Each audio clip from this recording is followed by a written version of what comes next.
In this video, we are going to discuss how can we simply crush the Sicilian defense. It is an opening that is played from the black side and it is very popular, even played in the World Championship matches.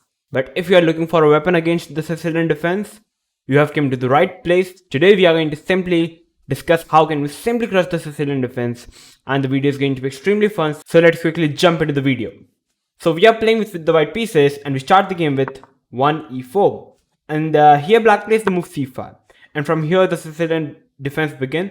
There are many variations under the Sicilian defense. After c5, the main move for white to continue is to play the move knight f3, but today we are going to display the move c3, and it is a very interesting move. The idea is pretty clear. We want to play the move d4 on the next move, and we want to establish a good center.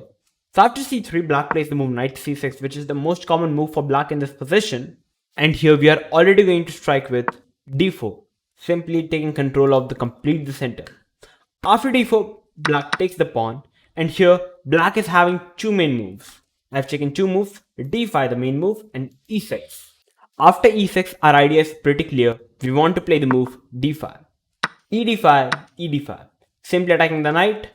Then knight goes to e7, but now comes d6, kicking the knight, queen e2 check, and we are already going to win a piece, because like after bishop e7 takes and we are a piece up.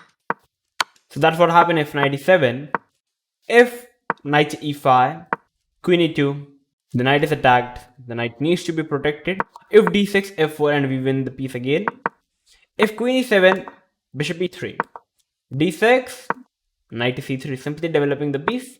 Knight f6, knight to f3, knight takes, queen takes, bishop g4. And it is a very common way to play for black, just spinning up the queen, just hitting the queen. We play the move bishop b5 check, and like the point here is the bishop g4 move is a very common move. Check, bishop goes back, and we can simply short castle. And the position is already good for white. The reason is, as the queen and the king is aligned, we are already having some ideas with the rook e1, putting pressure on the queen side. And you can see the bishop on f8 hasn't really developed, so white is already having an upper hand in the position. So this is how white is getting good position in this position if black goes for playing knight e5. So this is what happens if black goes for playing e6. So now let's try to discuss what happens if black goes for playing the main move d5. Very interesting, just simply striking in the center and also opening up the bishop. d5, we are going to play the move knight to c3, not capturing the pawn, now pushing the pawn. After knight c3, let's try to discuss what happens if black in case play the move e6. Let's first cover the sidelines, then the main line.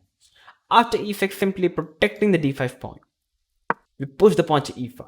And the good thing about it here is we are having more space in the king side in the center, and now there is no longer square for the knight to develop on f6. So after e5, black plays bishop b4, we play knight f3, knight e7, bishop d3, short castle. And now we can already sacrifice the bishop by bishop into h7. It is also known as the Greek gift. King takes, knight to g5 check. If king g8, I'm pretty sure everyone knows this. Queen h5, and mate is coming up, the game is over. So black must step forward with the king, but now h4. h5 is the idea. You can't really stop it. It doesn't matter what you play. f6, h5 check, king here, knight into pawn. It's a check, you are losing the queen. And if at the place of f6, black plays the move queen e8, still h5 check, king h6, simply jump in with the queen, capture the pawn, give a check, followed by mate. For example, if knight f5, simply give a check, even push the pawn. Idea is to simply take, check, and the game is over. g6, knight f6 check, you lose the queen. The game is eventually over after bishop into h7, so there is no need for anyone to analyze. So this is what happens. That is the reason e6 is not a good idea in the position. So after knight c3, coming to the main idea, d into e4. And here we play the move d5. Definitely if you try to go for capturing the pawn, black is simply going to capture the pawn and going to be a pawn up. So we push the pawn, hit the knight. And here, knight is having two main moves, knight b4 or knight e5. Definitely going back is an extremely bad move, and it's extremely hard for any human to play. So if if knight b4, queen to a4 check, and we simply win a piece. So there is no point of discussing this line. You win a piece and you are winning the game. So if black, the only square for the black knight left is the e5 square. And after knight e5, we play the move queen a4 check, bishop d7, and simply capture the pawn. Knight moves to g6, and now we are going to play a very strong move, which is knight to b5. Now what's the idea? For example, black continues with knight f6, simply attacking the queen. Knight d6, and it's a checkmate. You won't believe it. It's a checkmate. The pawn cannot capture the knight because the pawn is pinned up and the game is over. So this is what happens if knight f6. If queen f5 check, and also putting pressure on the knight, bishop d2, hitting the queen. And you must remember, the queen must cover the c7 square because white is threatening knight c7 check and even knight d6 check. So the queen must cover both the squares. The only move which is queen to b6, covering both the squares from the knight. But now bishop e3, again hitting the queen. Queen f5 check. Black is thinking that we will repeat, but now simply b4. The queen is covering, the queen is protecting the b4 pawn. The queen is attacked, and once the queen moves, knight d6 is game over. So this is what happens if queen f5 check. So now let's try to discuss if bishop into b5, bishop into b5, check. The queen is forced to come in between, and we win the queen and the game.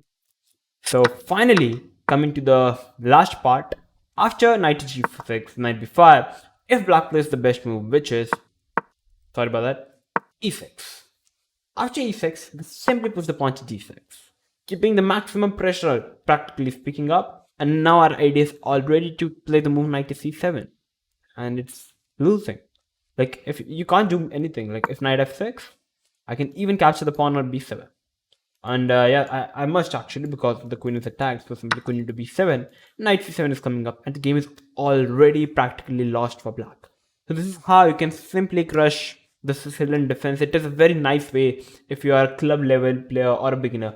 You can simply crush any of your friends or classmates or anyone if they are completely new in Sicilian defense, and like even if some experienced Sicilian player can even simply find it hard to recover from this particular opening. And this basically, this particular opening, the c3 variation, is also known as the Alapin Variation, a very interesting way to play against the Sicilian defense. And I personally very like this particular opening.